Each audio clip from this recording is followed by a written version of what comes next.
내 앞에 잠잠하라. 민족들아 힘을 새롭게 하라. 가까이 나아오라. 그리고 말하라. 우리가 서로 재판자리에 가까이 나아가자. 누가 동방에서 사람을 일깨워서 공의로 그를 불러 자기 발 앞에 이르게 하였느냐. 열국을 그의 앞에 넘겨주며 그가 왕들을 다스리게 하되 그들이 그의 칼에 티끌같게 그의 활에 불리는 초계같게 하며 그가 그들을 쫓아가서 그의 발로 가보지 못한 길을 안전히 지난다니. 이 일을 누가 행하였느냐. 누가 이루었느냐. 누가 처음부터 만대를 불러내었느냐. 나 여호와라. 처음에도 나요. 나중 있을 자에게도 내가 곧 그니라. 섬들이 보고 두려워하며 땅끝이 무서워 떨며 함께 모여와서 각기 이웃을 도우며 그 형제에게 이르기를 너는 힘을 내라 하고 목검은 금장색을 종려하며 망치로 고르게 하는 자는 메밀꽃을 종려하며 이르되 뗀일이 잘 된다 하니 그가 못을 단단히 박아 우상을 흔들리지 아니하게 하는도다. 그러나 나의 종 너 이스라엘아 내가 택한 야곱아 나의 벗 아브라함의 자손아 내가 땅끝에서부터 너를 붙들며 땅 모퉁이에서부터 너를 부르고 내게 이르기를 너는 나의 종이라. 내가 너를 택하고 싫어하여 버리지 아니하였다 하였노라. 두려워하지 말라 내가 너와 함께함이라. 놀라지 말라 나는 내 하나님이 됨이라. 내가 너를 굳세게 하리라. 참으로 너를 도와주리라. 참으로 나의 의로운 오른손으로 너를 붙들리라. 보라, 내게 노하는 자들이 수치와 욕을 당할 것이요 너와 다투는 자들이 아무것도 아닌 것 같이 될 것이며 멸망할 것이라. 내가 찾아도 너와 싸우던 자들을 만나지 못할 것이요 너를 치는 자들은 아무것도 아닌 것 같고 허무한 것 같이 되리니 이는 나 여호와 너희 하나님이 내 오른손을 붙들고 내게 이르기를 두려워하지 말라. 내가 너를 도우리라 할 것임이니라. 거러지 같은 너 야곱아 너희 이스라엘 사람들아 두려워하지 말라. 나 여호와가 말하노니 내가 너를 도울 것이라. 내 구속자는 이스라엘의 거룩한 이인이라. 보라, 내가 너를 여기 날카로운 새 타작기로 사무리니 내가 산들을 쳐서 부스러기를 만들 것이며 작은 산들을 벼같이 만들 것이라. 내가 그들을 까부른즉 바람이 그들을 날리겠고 회오리 바람이 그들을 흩어버릴 것이오되 너는 여호와로 말미암아 즐거워하겠고 이스라엘의 거룩한 이로 말미암아 자랑하리라. 가련하고 가난한 자가 물을 구하되 물이 없어서 갈증으로 그들의 혀가 마를 때 나 여호와가 그들에게 응답하겠고 나 이스라엘의 하나님이 그들을 버리지 아니할 것이라. 내가 헐벗은 산에 강을 내며 골짜기 가운데에 샘이 나게 하며 광야가 못이 되게 하며 마른 땅이 샘 근원이 되게 할 것이며 내가 광야에는 백향목과 시팀나무와 화석류와 들감람나무를 심고 사막에는 전나무와 소나무와 평양목을 함께 두리니 우리가 보고 여호와의 손이 지으신 바요 이스라엘의 거룩한 이가 이것을 창조하신 바인 줄 알며 함께 헤아리며 깨달으리라. 아멘. 오늘 본문 말씀은 역사의 주관자가 되시는 하나님께서 자기 백성을 결코 버리지 않고 회복시키심을 말하고 있습니다. 먼저 1절에 보면 하나님은 성들과 민족들을 재판적으로 부르십니다. 왜 부르시냐? 누가 세상의 역사를 지배하는지 한번 따져보자는 것입니다. 1절에 성들아 내 앞에 잠잠하라 이 말은 귀 기울여서 내 말을 들어보라 이런 뜻이고 민족들아 힘을 새롭게 하라는 말은 힘과 능력을 모아서 나에게 한번 답변해 보라 이런 뜻입니다. 그리고 2절부터 4절의 하나님은 한 인물을 소개하시면서 재판적으로 부른 성과 민족들에게 묻습니다. 지금 한 인물이 동방에서 등장해서 승리를 부과하고 있습니다. 역사적으로 보면 이 인물은 주전 559년에 바사의 왕이 된 고레스입니다. 그는 바빌론 제국의 동방에서 일어나서 세력을 확장해 가고 있습니다.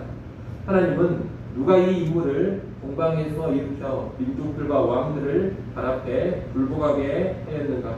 누가 허락했기에 그는 바람이 먼지와 지푸라기를 날려버리듯이 민족들을 정복하는가? 누가 그로 하여금 민족들을 쫓아내며 그가 아직 가보지 못한 길들을 승승장구하면서 안전히 가게 했는가? 이렇게 묻고 있습니다. 지금 바벨론 제국이 위치한 메소포타미아 지역에서는 정치적이고 군사적인 격변이 일어나고 있습니다. 바사왕 고레스가 신흥 세력으로 등장을 해서 주변 지역을 차근차근 정복해 가고 있는 겁니다. 하나님은 이 일을 누가 이루고 누가 행하였는가 이렇게 질문하고 있는 겁니다. 그리고 이 질문에 직접 답하십니다. 4절 말씀을 한번 읽어보겠습니다. 4절 말씀 함께 읽습니다. 이 일을 누가 행하였느냐, 누가 이루었느냐, 누가 처음부터 만대를 불러내었느냐, 나 여호와라. 처음에도 나요, 나중에 있을 자에게도 내가 곧 그니라. 아멘. 누가 이 일을 이루셨느냐? 창조의 처음부터 각 세대 곧 만대를 불러내신 하나님께서 이 일을 이루셨습니다. 천지를 창조하신 하나님은 각 세대를 불러서 그 시대에 맞는 역할과 사명을 맡기십니다. 그분의 뜻과 계획에서 벗어나 활동하는 세대는 과거에도 없었고 앞으로도 없을 것입니다. 여호와 하나님께서 언제나 역사의 처음이자 끝입니다. 처음에 등장하는 자도 여호와로 인해서 등장하는 것이고 맨 나중에 있을 자도 여호와로 인해서 있는 겁니다. 그 하나님께서 지금 동방에서 한 사람 곧 바사왕 고레스를 일으키셔서 자신의 계획을 이루어가고 계시는 겁니다. 이제 장차 고레스를 통해서 이스라엘을 포로로 잡고 있는 바빌론 제국을 무너뜨리시고 포로된 이스라엘 백성이 예루살렘 땅으로 귀환하게 하실 겁니다. 5절부터 7절까지 말씀은 여호와께서 부르신 이 정복자 앞에서 성들과 땅끝이 무서워 떨며 대비하는 모습입니다. 두려워하는 이들은 쳐들어오는 정복자에 맞서서 서로 힘을 내자고 독려하면서 맞습니다. 이들은 자기가 섬기는 신들이 자기들을 지켜주리라 기대하면서 우상을 또 만듭니다. 7절 말씀이 우상을 만드는 모습입니다. 목공은 금장색을 독려하며 망치로 쇠를 고르게 하는 자는 망치질하는 매질꾼을 독려하면서 땜질이 잘 되었다고 합니다. 이렇게 함께 우상을 만들면서 그 우상의 못을 박아 흔들리지 않도록 지탱시켜줍니다. 하지만 그렇게 한다고 해서 그들이 보호받는 것은 아닙니다. 지금 이들이 만들고 있는 우상만 보더라도 흔들리지 않도록 사람이 못을 박아서 고정을 시켜주고 있습니다. 우상이 사람을 지켜주는 것이 아니라 오히려 사람이 우상이 흔들리지 않도록 붙잡아주고 있는 모습입니다. 이런 우상이 어떻게 사람을 지켜줄 수가 있겠습니까? 여호와께서 불러세우신 정복자 고레스 앞에 민족들은 다 무너져 버릴 것입니다. 그들이 섬기는 신들은 우상에 지나지 않기 때문에 여호와께서 행하시는 이 일로부터 그들을 조금도 지켜주지 못합니다. 그리고 이것을 통해서 여호와만이 참된 신이시여 세상 역사의 주관자라는 것을 똑똑히 보여주시는 겁니다. 이렇게 열방과 민족은 하나님이 세우신 정복자 앞에 두려워하며 속수무책으로 무너져 내리지만 포로 생활을 하고 있는 하나님의 백성인 이스라엘은 정반대입니다. 하나님이 불러세우신 이 정복자로 인해서 이스라엘은 두려움에서 벗어나야 될 것이고 나아가 회복을 누리게 될 것입니다. 8절부터 10절까지 말씀은 여호와 하나님께서 자기 백성 야곱 이스라엘을 잊지 않고 버리지 않으셨음을 말하고 있습니다. 이스라엘은 하나님의 벗 아브라함의 자손입니다. 그리고 이스라엘이 범죄에서 하나님을 떠났고 그로 인해 나라의 멸망과 포로 생활이라는 징벌을 받았습니다만 하나님께서 이스라엘이 싫어서 버린 것은 결코 아닙니다. 여전히 이스라엘을 자기 백성으로 인정하시고 이스라엘을 위해서 구원의 일을 행하여 하십니다.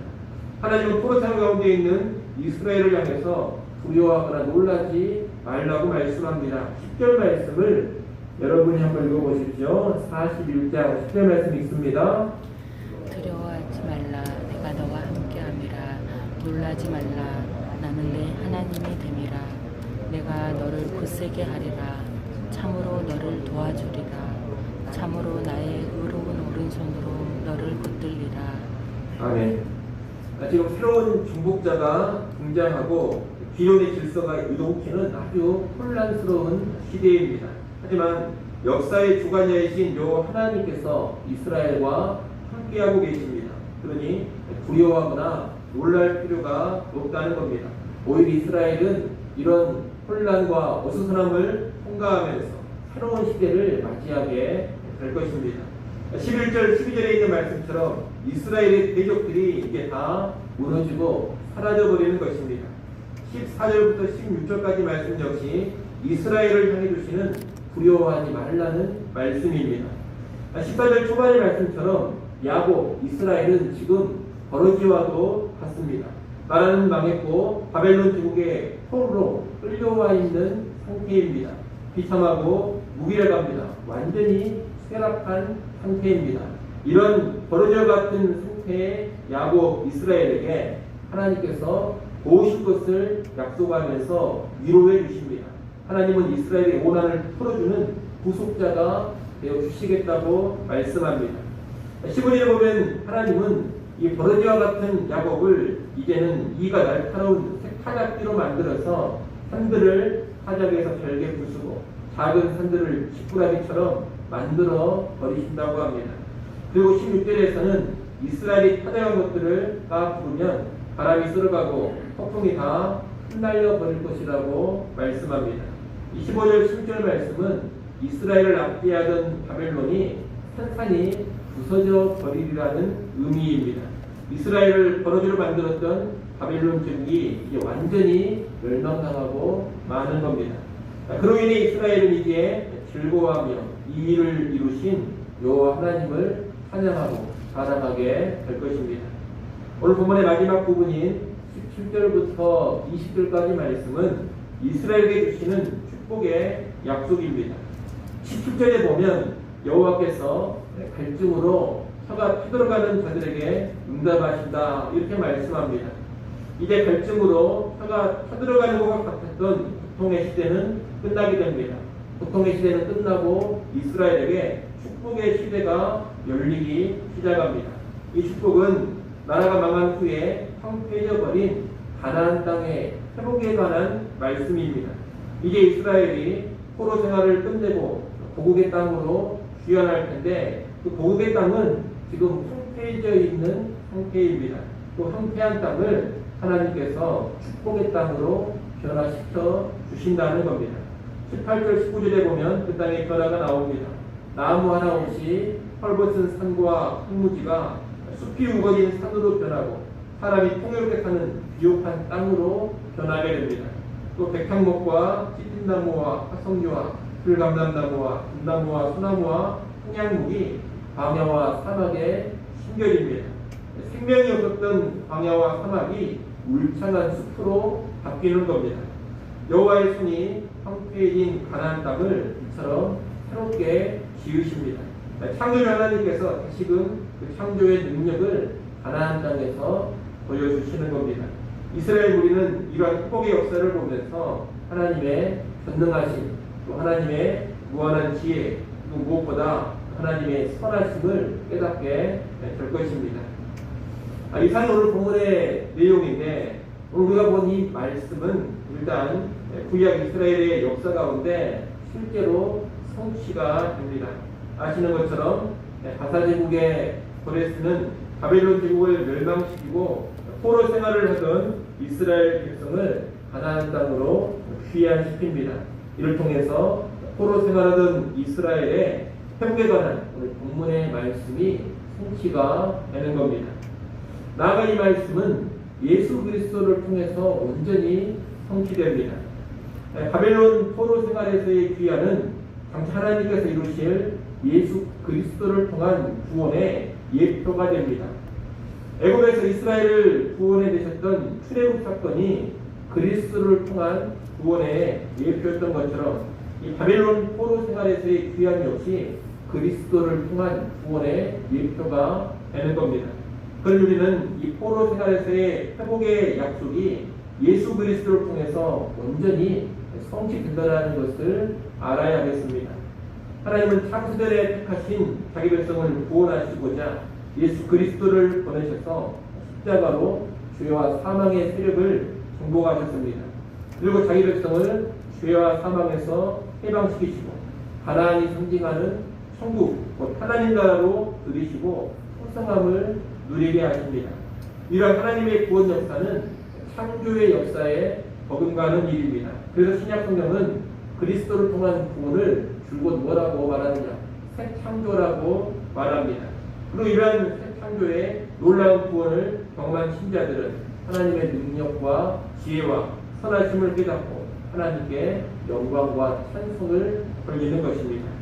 이런 식으로 해서 오늘 본문의 말씀이 예수 그리스도를 통해 성취된다는 것을 우리가 분명히 알아야 하겠습니다. 아울 오늘 본문 말씀은 하나님께서 자기 백성을 결코 버리지 않으심을 분명히 보여줍니다. 비록 범죄에서 징벌하시기는 했지만 그 징벌이 완전한 버림, 완전한 포기는 절대로 아닙니다. 하나님은 자기 백성인 구약 이스라엘을 결코 포기하지 않으셨습니다. 세상 역사를 주관해 가시면서 놀라운 회복을 이루어 주셨습니다.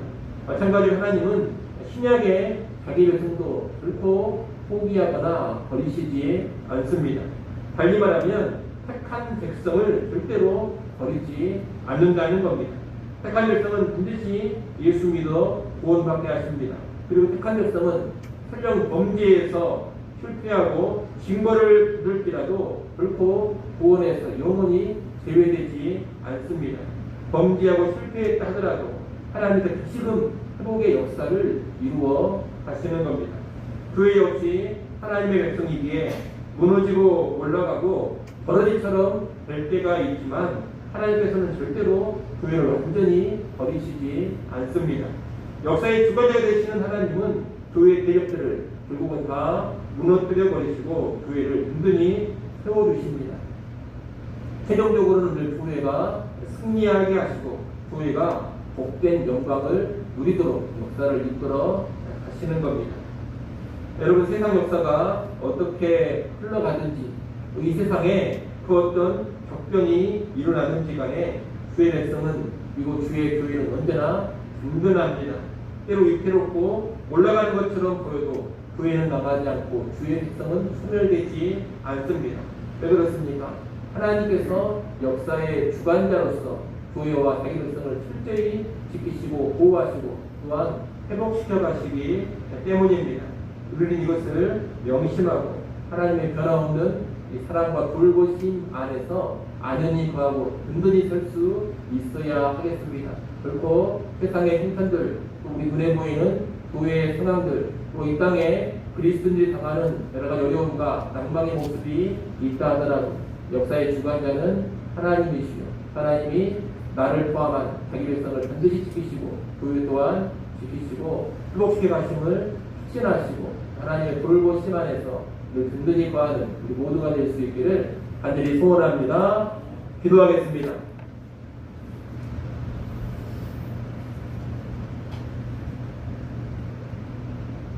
구약의 이스라엘을 포로 상태에서 해방시키신 여호와 하나님, 오늘날 우리들 예수 그리스도를 통해서 죄에서 구원해 주심을 감사합니다. 사탄의 권세를 깨뜨리고 죄와 사망으로부터 구원하신 그 사랑과 은혜와 능력을 깊이 깨달아가게 하시고 이 구원을 주신 여호와 하나님을 찬양하며 자랑케 하여 주시옵소서.